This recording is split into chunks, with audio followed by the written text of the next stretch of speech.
H5 public news ನಿಮ್ಮೊಂದಿಗೆ. ಮತದಾರರ ವಿಶೇಷ ಸಮಗ್ರ ಪಟ್ಟಿಯ ಪರಿಷ್ಕರಣೆ ಗಣಕೀಕರಣ ಪ್ರಕ್ರಿಯೆ ಅಂತಿಮ ಹಂತಕ್ಕೆ ತಲುಪಿದೆ. ಅರ್ಕಲ್ಗೂಡು ಕ್ಷೇತ್ರದಲ್ಲಿ ಒಟ್ಟು 2,13,879 ಮತದಾರರ ಗಣತಿ ನಮೂನೆಗಳ ಗಣಕೀಕರಣ ಪೂರ್ಣಗೊಂಡಿದೆ ಎಂದು ತಹಸೀಲ್ದಾರ್ ಕೆಸಿ ಸೌಮ್ಯ ತಿಳಿಸಿದ್ದಾರೆ. ಕ್ಷೇತ್ರದಲ್ಲಿ ಒಟ್ಟು 2,36,000 ಅಧಿಕ ಮತದಾರರಿದ್ದು ಮನೆ ಮನೆಗೆ ಭೇಟಿ ನೀಡಿ ಗಣತಿ ಕಾರ್ಯ ನಡೆಸಲಾಗಿದೆ. ಪರಿಶೀಲನೆ ವೇಳೆ ಮೃತಪಟ್ಟವರು, ಶಾಶ್ವತವಾಗಿ ವಲಸೆ ಹೋದವರು ಹಾಗೂ ಪುನರಾವರ್ತಿತ ಮತದಾರರನ್ನು ಗುರುತಿಸಲಾಗಿದೆ.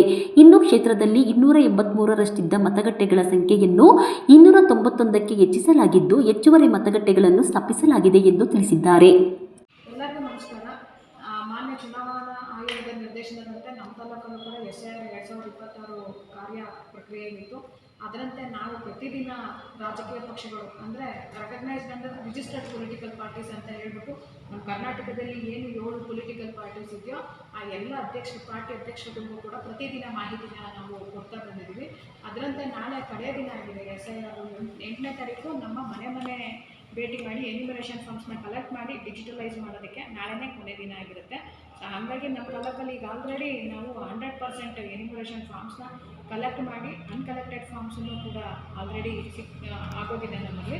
ಸೊ ಅದರಂತೆ ನಾವು 283 ಮತಗಟ್ಟೆಯಲ್ಲಿ ಮತಗಟ್ಟೆವಾರು ನಮ್ಮಲ್ಲಿ ಎಷ್ಟೆಷ್ಟು ASDDO ಲಿಸ್ಟ್ ಅಂತ ಹೇಳ್ತೀವಿ. ASDDO ಲಿಸ್ಟ್ ಅಂತ ಅಂದರೆ ನಿಮಗೆ ಗೊತ್ತು, A stands for absent, S stand for shifted, B stand for death, O stand for others. ಅಂದರೆ ಆಬ್ಸೆಂಟು ಅಂದರೆ ಗೈರು ಮತದಾರರು ಇರ್ತಾರೆ. ಈಗ ಆಲ್ರೆಡಿ ಶಿಫ್ಟ್ ಆಗಿರ್ತಕ್ಕಂಥ ಮತದಾರ ಬೇರೆ ಕಡೆ ಅವರು ಶಿಫ್ಟ್ ಆಗಿರ್ತಾರೆ. ಇನ್ನು ಡೆತ್ ಆಗಿರೋರು ಕೂಡ ನಮ್ಮ ಪಟ್ಟಿಯಲ್ಲಿದ್ದರು, ಅವ್ರನ್ನೆಲ್ಲರನ್ನೂ ಕೈ ಬಿಟ್ಟಿದ್ದೀವಿ. ಇನ್ನು ಇವರು ಆಲ್ರೆಡಿ ಬೇರೆ ಕಡೆ ಎನ್ರೋಲ್ಡ್ ಆಗಿದ್ರು, ಅಂದರೆ ಬೇರೆ ಮತಗಟ್ಟೆಯಲ್ಲಿ ಅಥವಾ ಬೇರೆ ಒಬ್ಬರೇ 2 ಮತಗಟ್ಟೆಯಲ್ಲಿ ರಿಜಿಸ್ಟರ್ ಆಗಿರ್ತಕ್ಕಂಥ ಪ್ರಕರಣಗಳಿತ್ತು.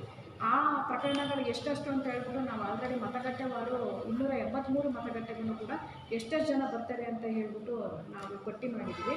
ನಮ್ಮಲ್ಲಿ ಒಟ್ಟು ಮತದಾರರಿದ್ದಿದ್ದು 2,36,667 ಮತದಾರರಿದ್ದಿದ್ದು ಮುಂಚೆ, ಅಂದರೆ SIR ಸ್ಟಾರ್ಟ್ ಆದಾಗ. ಅದರಲ್ಲಿ ನಾವು 2,13,873 ಮತದಾರರನ್ನ ಎನ್ಯುಮರೇಷನ್ ಫಾರ್ಮ್ಸ್ನ ಡಿಜಿಟಲೈಸ್ ಮಾಡಿದ್ದು. 2,13,879 ಇಷ್ಟು ಎನ್ಯುಮರೇಷನ್ ಫಾರ್ಮ್ಸು ನಮಗೆ ವಾಪಸ್ ಬಂದಿದೆ, ಡಿಜಿಟಲೈಸ್ ಆಗಿದೆ. ಇದಿಷ್ಟು ಅಂದರೆ ಇದಿಷ್ಟು ಜನ ಕರಡು ಮತದಾರರ ಪಟ್ಟಿಯಲ್ಲಿ ಮುಂದೆ ಬರ್ತಾರೆ. ಇನ್ನು ಉಳಿದಿರ್ತಕ್ಕಂಥ ಏನು 22,788 ಜನಗಳು ಏನಿದ್ದಾರೆ ಅದರಲ್ಲಿ 10,000 ಮತದಾರರು 10,579 ಮತದಾರರು ಡೆತ್ ಅಂತ ಹೇಳಿಬಿಟ್ಟು ಬಂದಿದೆ. ಇನ್ನು 773 ಮತದಾರರನ್ನ ಆಬ್ಸೆಂಟ್ ಅಂತ ಹೇಳಿಬಿಟ್ಟು ಬಂದಿದೆ. ಅಂದರೆ ಅನ್ಟ್ರೇಸಬಲ್, ಇವ್ರು ಯಾರು ಅಂತಲೇ ನಮಗೆ ಗೊತ್ತಿಲ್ಲ ಅಂತ ಹೇಳ್ಬಿಟ್ಟು ಮತಗಟ್ಟೆವಾರು ಇದು ಮಾಡಿದ್ದಾರೆ. ಪರ್ಮನೆಂಟ್ಲಿ ಶಿಫ್ಟೆಡ್ ಮತದಾರರು 9,135 ಜನ ಇದ್ದಾರೆ.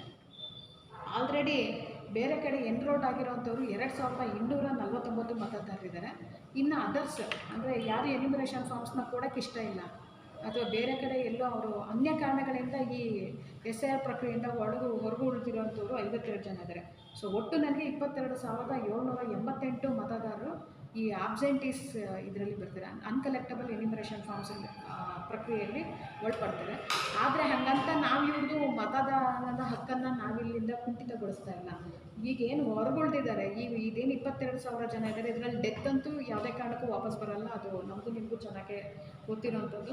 ಶಿಫ್ಟೆಡ್ ಅಂತಂದರೆ ಆಲ್ರೆಡಿ ಬೇರೆ ಕಡೆ ಇರೋವಂಥವ್ರು ಅಥವಾ ಇನ್ನೊಂದು ಕಡೆ ಇರೋ ಅವ್ರಿಗೇನಾದರೂ ಬೇಡ ನಮಗಲ್ಲಿ ವೋಟಿಂಗು, ಮತ್ತು ನಮ್ಗೆ ಇದೇ ಕಾನ್ಸ್ಟಿಟ್ಯೂನ್ಸಿಲಿ ವೋಟಿಂಗ್ ಬೇಕಾಗಿದೆ, ವೋಟಿಂಗ್ ರೈಟ್ಸ್ ಬೇಕು ಅಂತಂದರೂ ಕೂಡ ಈ SIR ಪ್ರಕ್ರಿಯೆ ಟೈಮಲ್ಲಾದರೂ ಅವರು ಅರ್ಜಿ ಸಲ್ಲಿಸ್ಬೋದು, ಅಥವಾ SIR ಮುಗಿದ ಮೇಲಾದರೂ ಕೂಡ ಅವರು ನಮ್ಮಲ್ಲಿ ಫಾರ್ಮ್ 6ನ ಕೊಟ್ಟು ನೋಂದಾಯಿಸ್ಕೊಂಡು ನಮ್ಮಲ್ಲಿ ಮತದಾರರಾಗಿ ನೋಂದಣಿ ಮಾಡ್ಕೊಳ್ಳೋದಕ್ಕೆ ಎಲ್ಲ ರೀತಿಯ ಅವಕಾಶಗಳು ಕೂಡ ನಮ್ಮ ಚುನಾವಣಾ ಆಯೋಗದಿಂದ ನೀಡಲಾಗಿದೆ. ಹಾಗಾಗಿ ತಾವೆಲ್ಲರೂ ಕೂಡ ತಮ್ಮ ಮತದಾರರ ಪಟ್ಟಿಯಲ್ಲಿರೋದನ್ನು ಖಾತ್ರಿಪಡಿಸ್ಕೋಬೇಕು ಅಂತ ನಾನು ಎಲ್ಲ ಸಾರ್ವಜನಿಕರಲ್ಲಿ ಕೋರ್ಕೊಳ್ತಾ ಇದ್ದೀನಿ.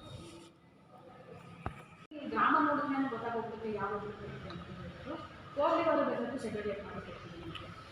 ಯಾಕೆಂದರೆ ನಾವು ಪೊಲಿಟಿಕಲ್ ಪಾರ್ಟೀಸ್ಗೆ ಬೂತ್ ವಾರ ಕೊಡಬೇಕು ಹೇಳೋದ್ರಿಂದ ಅದು ಇದನ್ನ ಮಾಹಿತಿನ ಕೊಡ್ತೀವಿ, ಹೋಗ್ಲಿ ವಾರ ಕೊಡಬೇಕು ಅಂತ ಕೊಡ್ತೀವಿ.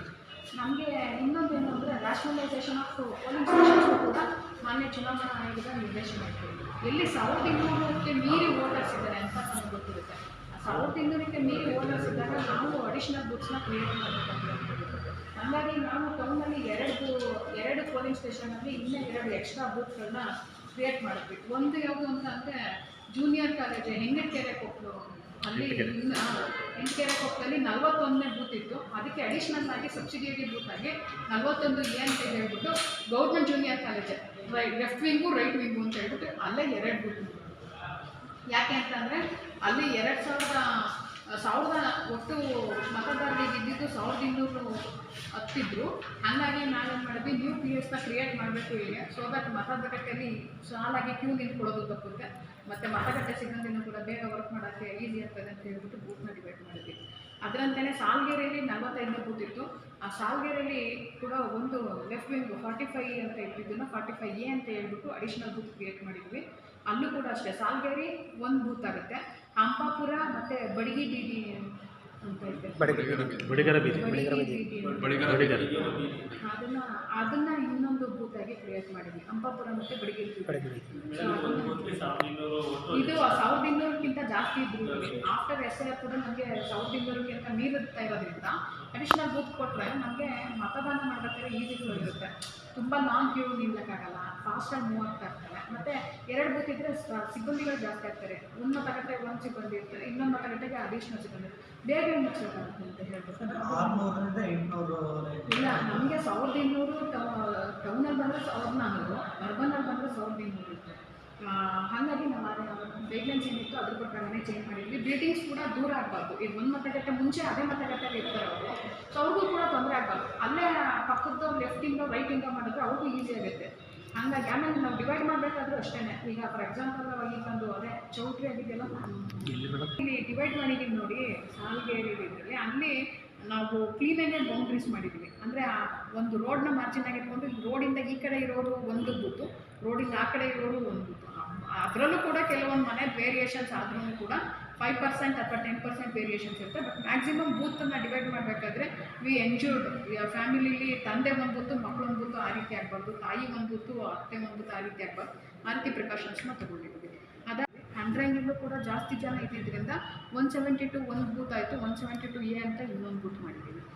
ಆಮೇಲೆ ಕಡುವಿನ ಹೊಸಳ್ಳಿಲೂ ಕೂಡ ಜಾಸ್ತಿ ಮೆಂಬರ್ಸ್ ಇದ್ದಿದ್ದರಿಂದ ಅಲ್ಲೂ ಕೂಡ 275 ಅಂತ ಆಲ್ರೆಡಿ ಒಂದು ಬೂತ್ ಇತ್ತು, 275A ಅಂತ ಒಂದು ಮಾಡಿದ್ದೀವಿ. ಅದರ ಇನ್ನೊಂದು ಮಧುರ್ನಳ್ಳಿನೂ ಕೂಡ ಒಂದು 280 ಅಂತ ಇತ್ತು, ಅದಾದಮೇಲೆ 280A ಅಂತ ಹೇಳ್ಬಿಟ್ಟು ಒಂದು ಮಾಡಿದ್ದೀವಿ. ಆಮೇಲೆ ಮುಂಚೆ 2 ಮತಗಟ್ಟೆಗಳು ಹಾಳಾಗಿದ್ವು ನಮ್ಮದು. ಅದರಲ್ಲಿ ಗೋಲ್ಡ್ ಕ್ಯಾಪ್ನಲ್ಲಿ ಒಂದು ಮತಗಟ್ಟೆ ಪೂರ್ತಿ ಇರಲಿಲ್ಲ, ಬಿದ್ದೋಗೋಂಥ ಸ್ಟೇಜಲ್ಲಿತ್ತು. ಹಾಗಾಗಿ ಅದಕ್ಕೆ ಪಕ್ಕದಲ್ಲೇ ಇದ್ದಿದ್ದಂಥ ಅಂಗನವಾಡಿ ಬಿಲ್ಡಿಂಗ್ನ ಬೂತಾಗಿ ಕನ್ವರ್ಟ್ ಮಾಡಿದ್ದೀವಿ. ಇನ್ನೊಂದು ಕೆಂದಿಣ್ಣೆ ಕಾವಲಲ್ಲೂ ಕೂಡ ಫುಲ್ಲು ಗಿಡ ಎಲ್ಲ ಬೆಳೆದು ಸ್ಕೂಲ್ ಕೂಡ ಯೂಸ್ ಇರಲಿಲ್ಲ. ಅದನ್ನು ಕೂಡ ಅಲ್ಲಿ ಗ್ರಾಮಸ್ಥರು ಮಹಜರ್ ಮಾಡಿ ಅವ್ರನ್ನೆಲ್ಲರನ್ನೂ ಕನ್ವಿನ್ಸ್ ಮಾಡಿ ಒಪ್ಪಿಸಿ ಅಲ್ಲೂ ಕೂಡ ಬೇರೆ ಸ್ಕೂಲ್ ಕೆಂದಿಣ್ಣೆ ಕಾವಲಲ್ಲಿ ಹೊಸ ಸ್ಕೂಲ್ನ ನಾವು ಬೂತಾಗಿ ಕನ್ವರ್ಟ್ ಮಾಡಿದ್ವಿ. ಅದೇ ನಂಬರ್ 1 ತಾನೆ ಒಟ್ಟು 291 ಬೂತ್.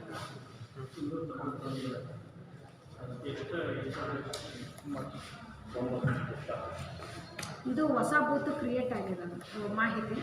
ಇದು ಹಳೆ ಬೂತ್ನ ಚೇಂಜ್ ಮಾಡಿರೋಂಥದ್ದು. ಹೆಣ್ಣೂರು ಪೊಂಗಳಲ್ಲೇ ಬಂದು ಗೋಲ್ಡ್ ಕ್ಯಾಪ್ ಇನ್ನು ಸರ್ ನಮ್ಮ ತಾಲೂಕಾಗ ಒಟ್ಟು SIR ಸ್ಟಾರ್ಟ್ ಆಗೋಕ್ಕೆ